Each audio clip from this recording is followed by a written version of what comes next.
I have lived in Naples, Italy since 2022, and I want to warn you about some things that I thought I had right in America that I had completely wrong. Not big dramatic things, but small little daily things that were slowly costing me my health, my energy, my peace of mind. Nobody warned me, so I'm warning you. I'm Ambi. I moved from California to Naples in 2022, and I post honest videos every week about life in Southern Italy. I grew up in SoCal. I graduated from UC Berkeley. I had multiple streams of income. I was modeling. I was acting. I even had my own CPG brand and was in 70 retailers around California.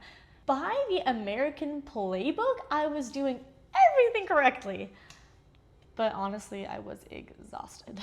At the end of 2022, I moved to Naples, and within 6 months, I started to realize that the playbook I had been following my whole life was written for a life I didn't actually want. Here are 10 things I've learned while living abroad that I honestly wish somebody had sat me down and told me sooner. 1, get a dog.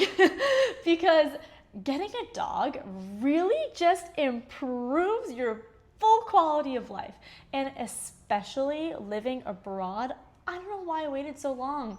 I think I was afraid that I couldn't handle the responsibility, but the second you get a dog, it just opens up a place for you. Even if you're not moving to a new country, getting a dog will open up your neighborhood in a way that you didn't realize before.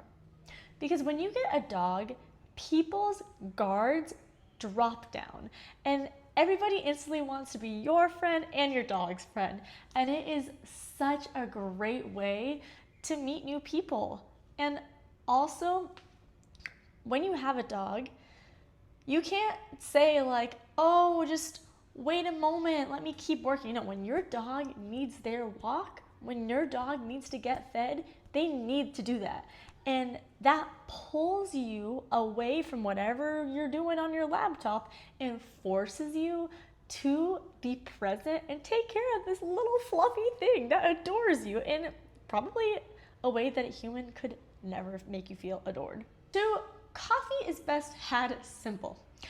In America, we love to complicate it. We get our pumpkin spice to frappa, whatever. No, you also pay like $9 for that now. If you want to add oat milk, it's a 10. In Naples, we have our espresso, our cafe al banco. It costs anywhere from €1 to €1.50 max. And it's good, it is tasty, and you also are not multitasking while having it. In America, oh, the thing I hate the most, we have the drive-through coffee. People are driving to a Starbucks to get their venti frappa, whatever, and then they're on their phone and they drive to, oh, I hate that. In Naples, you walk to your bar, you order your cafe, you have it at al banco, at the bar, you chat with the barista, you chat with the people around you, and then you say arrivederci, grazie, and you head out. But that is a moment where you are present. The moment could be as short as like 1 minute, but it is a moment where you are present.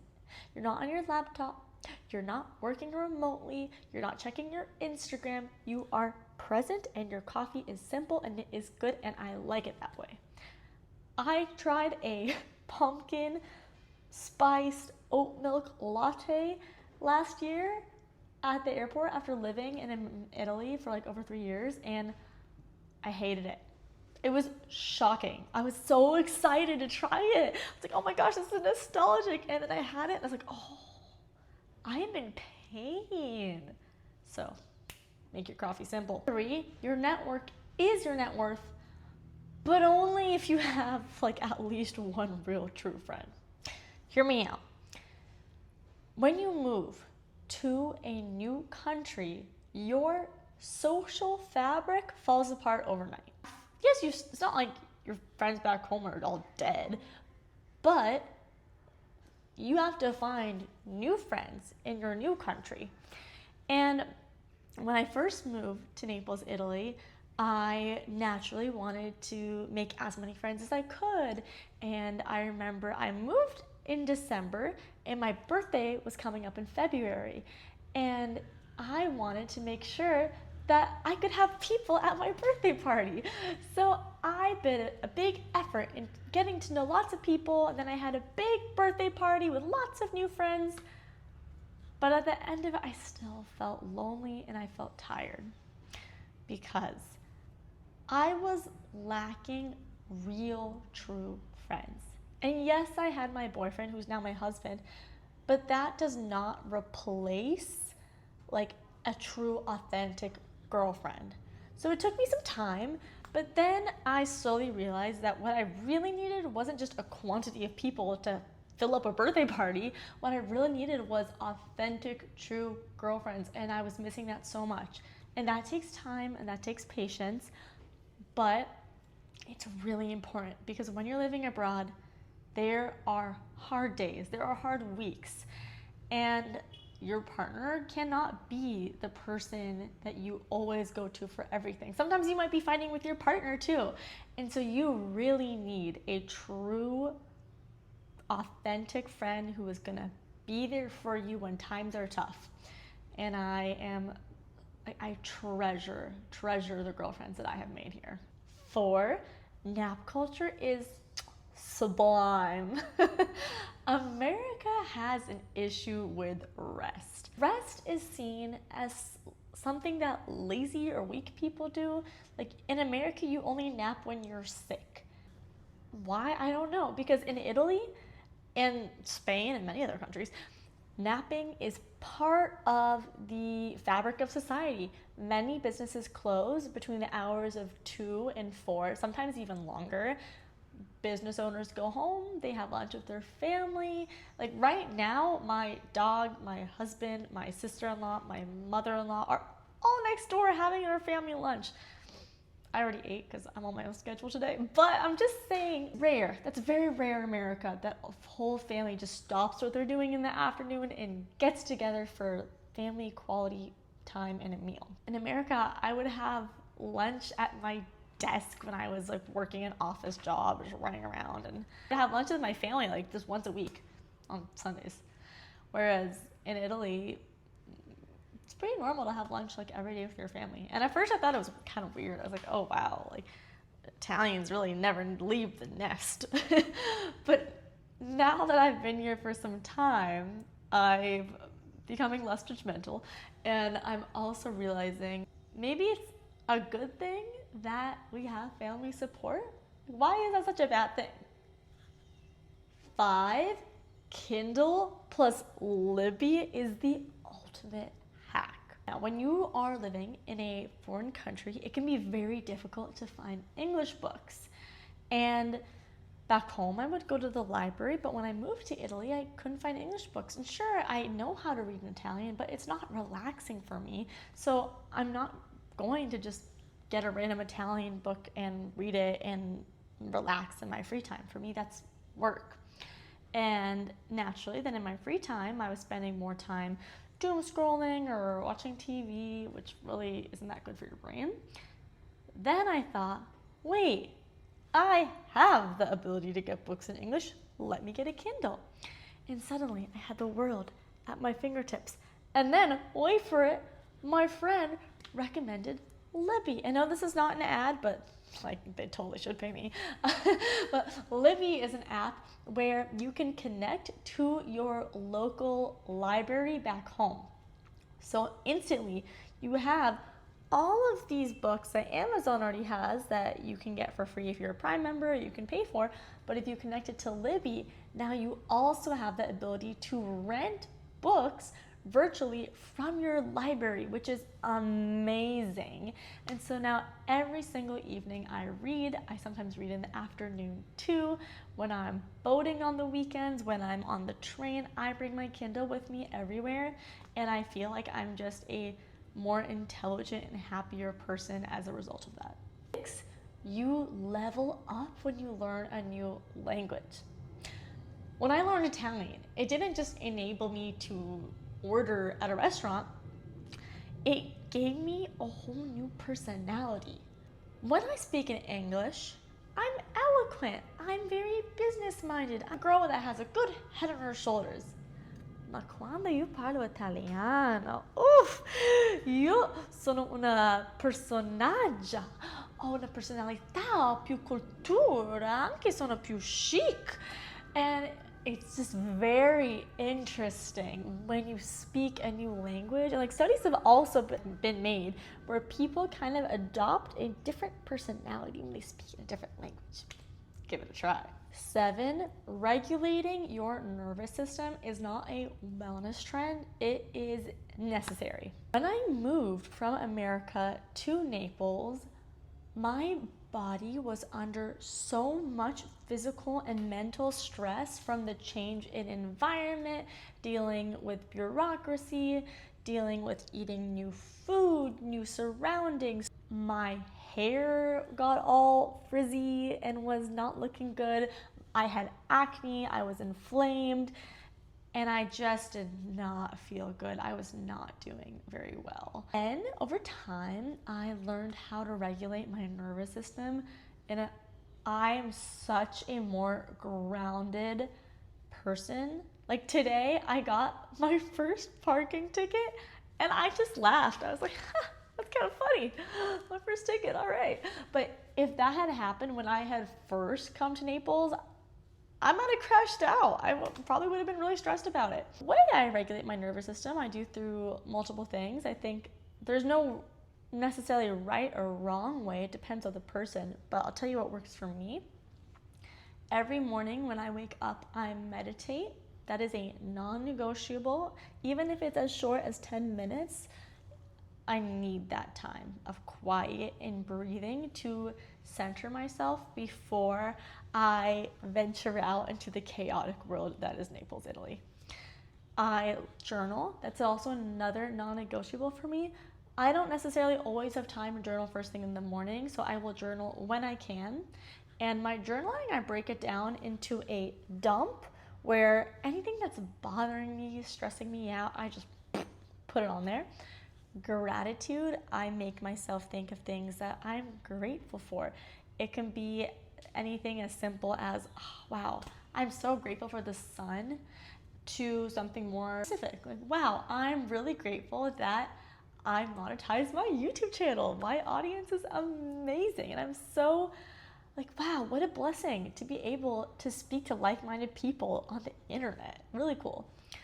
Then I do a future where I journal as if I'm journaling from the future about things that have already happened, that like in my present tense I want to happen.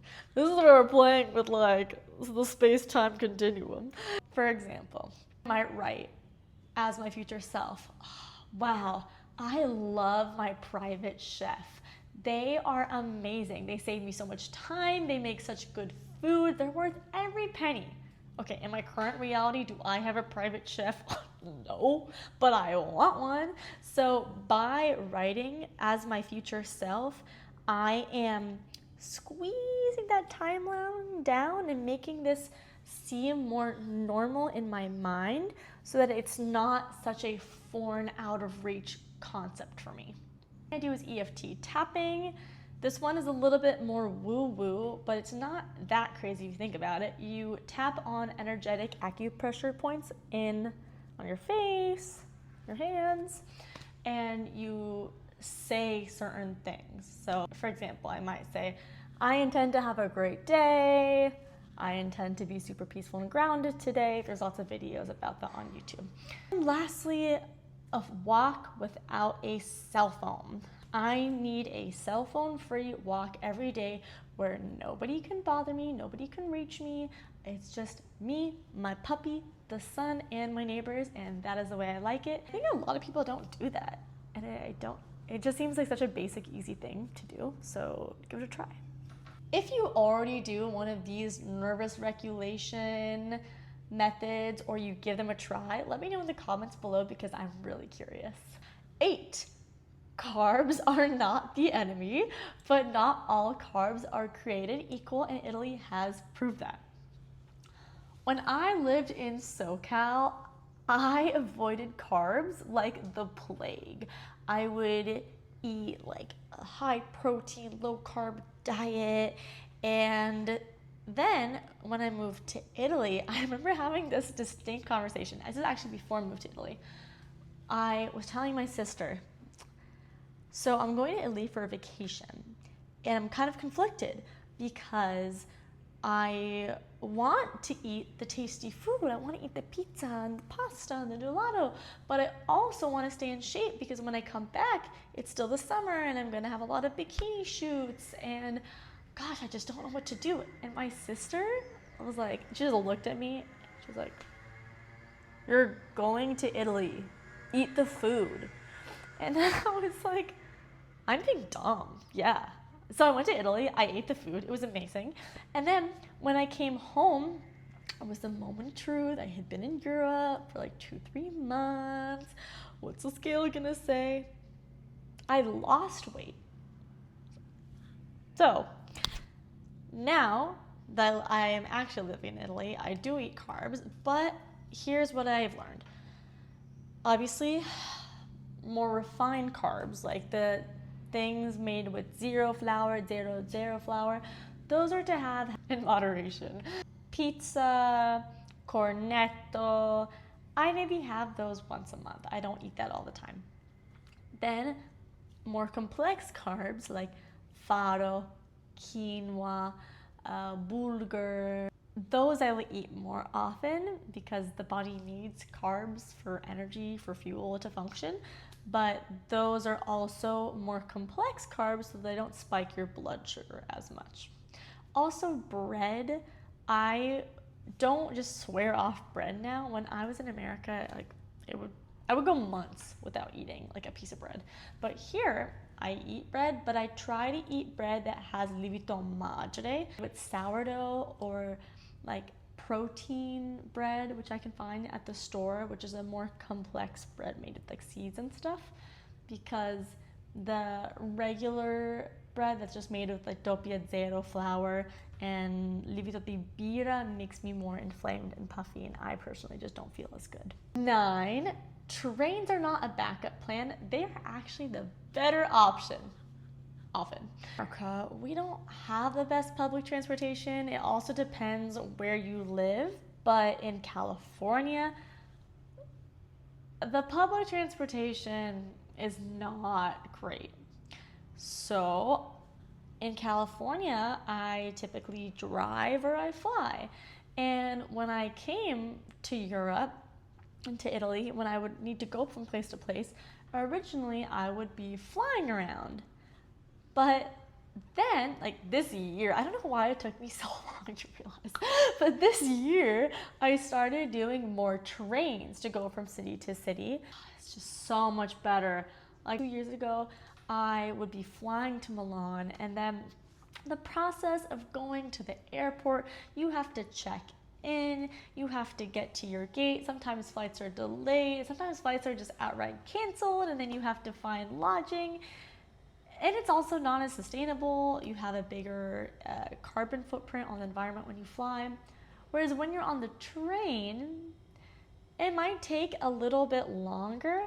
But when you think about the grand scheme of it, like, is it really taking that much longer? When you're factoring in the airplane, you have to do the security and all that jazz.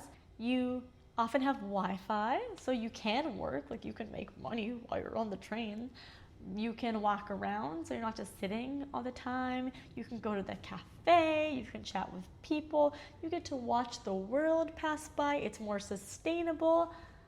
I love the train. Last one, 10. Good things happen when you stop forcing them. In America, we have this real hustle culture and we're trying to bend things to our will and we have to make things happen. But in Italy, living here, some of the best things in my life have happened to me so far. Like Marco, my whole online presence, our home in the countryside that we're renovating.